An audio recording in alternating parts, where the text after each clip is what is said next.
Hi, good morning everyone. Welcome to my YouTube channel again. At kung bago ka pa lang sa aking YouTube channel, please don't forget to click the button, the subscribe button, the notification bell,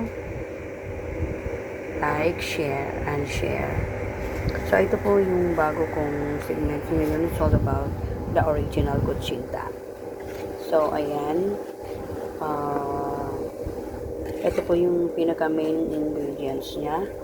2 cups of flour and 2 cups of tapioca powder, then 1 and 1/2 cup of sugar, and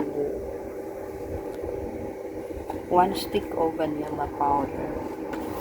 Ito po yung gamit kong vanilla powder. Ayan. Optional po ito. Pwede din po kayong gumamit ng liquid. But then for me, ito po yung pinaka-best sa akin. I-mix ko po siya. Kasi hindi ko po siya na-mix dyan sa aking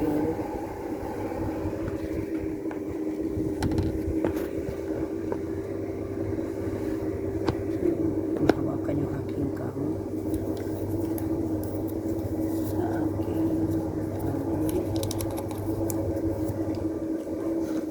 and then 1 tablespoon of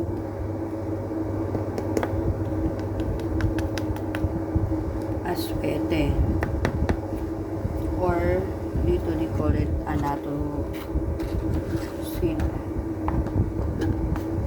Yan po yung kulay sa kanya, food coloring. And then now you have to add the water. So for this one set, you are going to add 6 cups of water, the same cups that you have used for the flour and tapioca.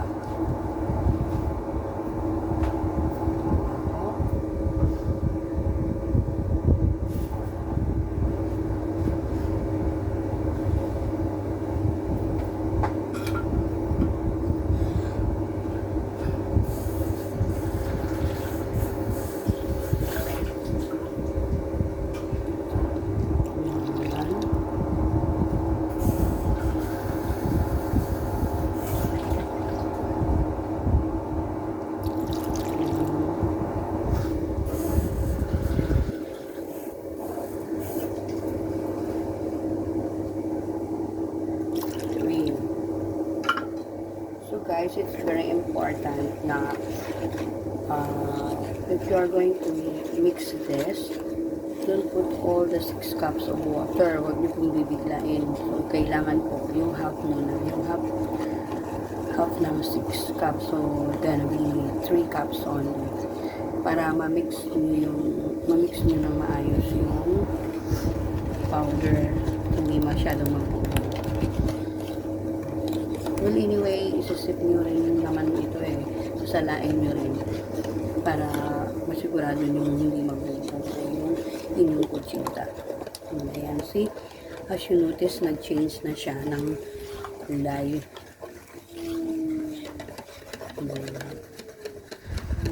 Okay. Mix it well.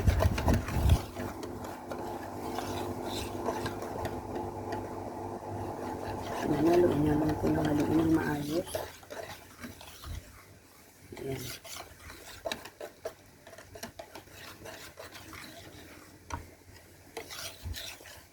And then, add more the 3 cups of water.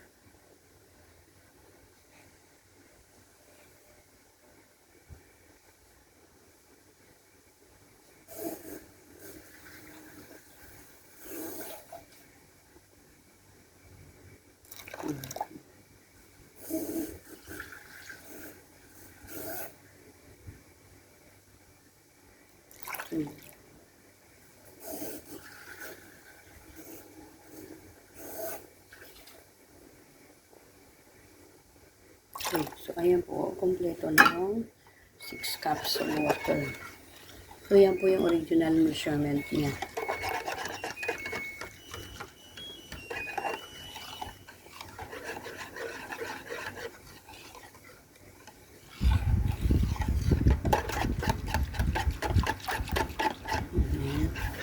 So while you are mixing this, you can also boil the you can start boiling water na para pag ready na to,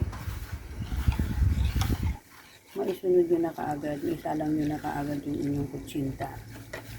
Yun po ay para maiwasan yung haba ng oras ninyo.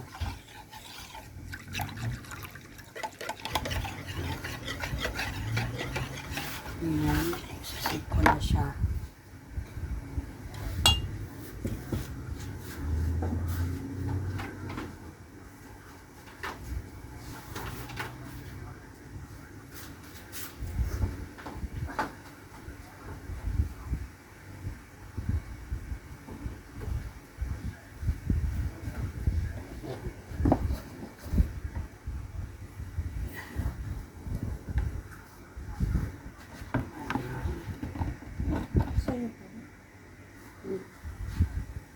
Bata yan. Clip. Pag na, lalampot ko din. Nalay ko sa bulsa ko. Nakakalimutan ko rin naman. Okay, so, here. Transfer ko sa ibang lalagyan. You see? Marami pang buo-buo.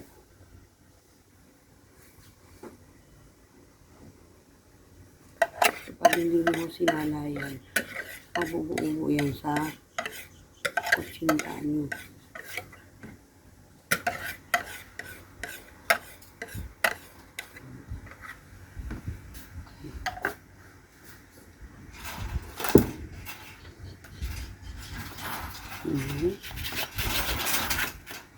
Kasi sayang, huwag mong itatapon.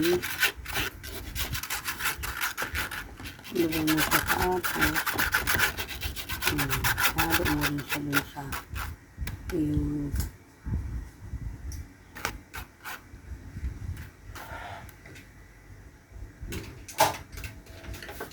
tapos balik mo na ulit.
Water ate. Yung water. Ano? Yung water. Yan o, sa taas. Ha? Sa taas. Hello, buhat.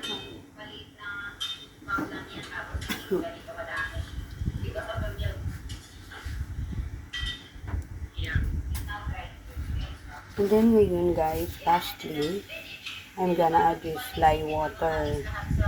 So, 2 tablespoon lang po.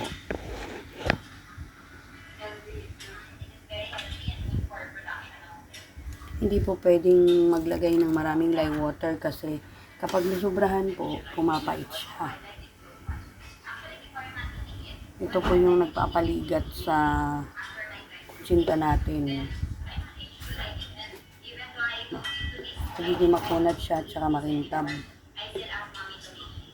Para siyang floor wax.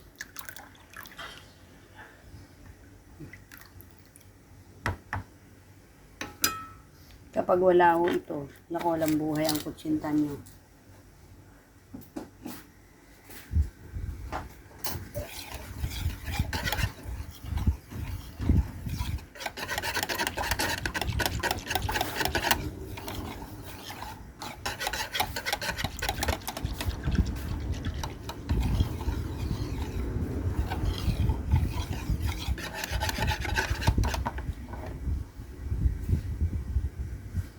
So, ayan, ready na siya.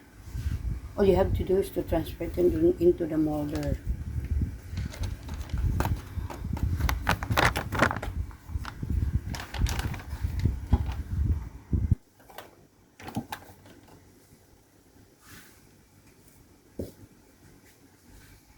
Ready na po siya. Wait lang po. Kasi itatransfer ko ang aking camera. Ayan.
Ito yung pampahe dati na ano. Yung kulay pink. Ano? Yung kulay pink na pang brush yung mga ano. Thank you.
So guys, the same way that what I did before, kailangan pahiran nyo po ng mantika yung molder ninyo para hindi dumikit yung kutsinta.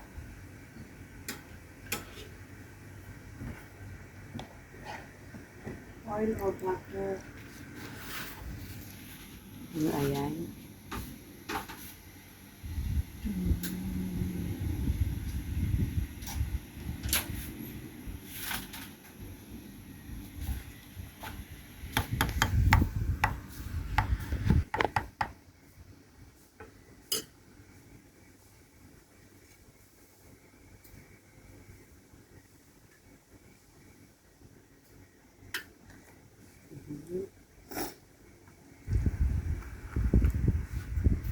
Nilang po ng konti.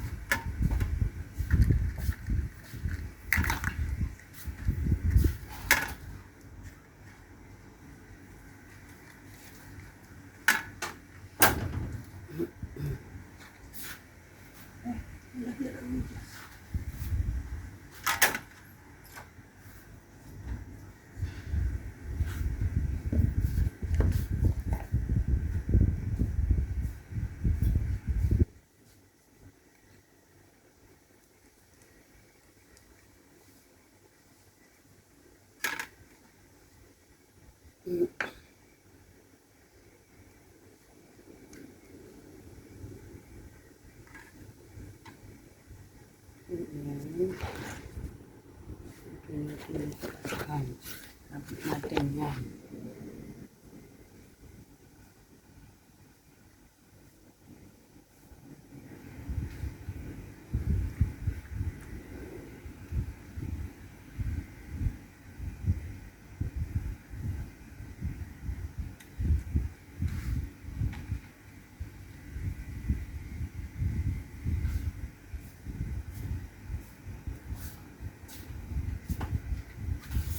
Aray, sakit ng tuhod ko. Balik ko na nga ito doon. Nakakaharap. Hindi. Please. lang ito dito. Hindi naman nagamit.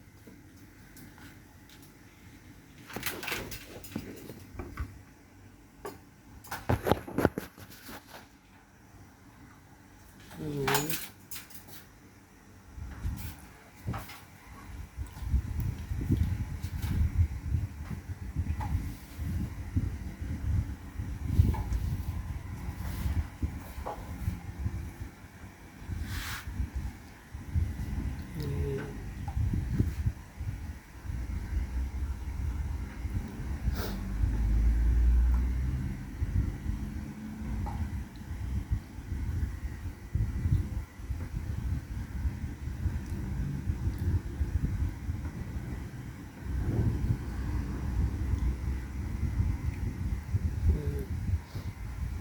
Yung 3/4 cup ng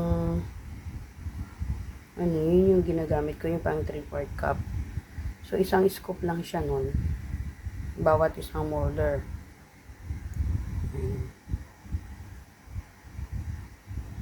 Ito ang ginagawa ko.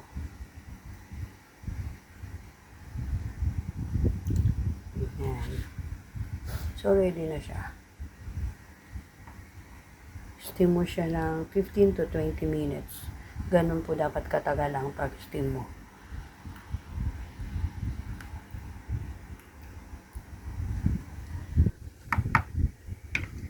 Ready na.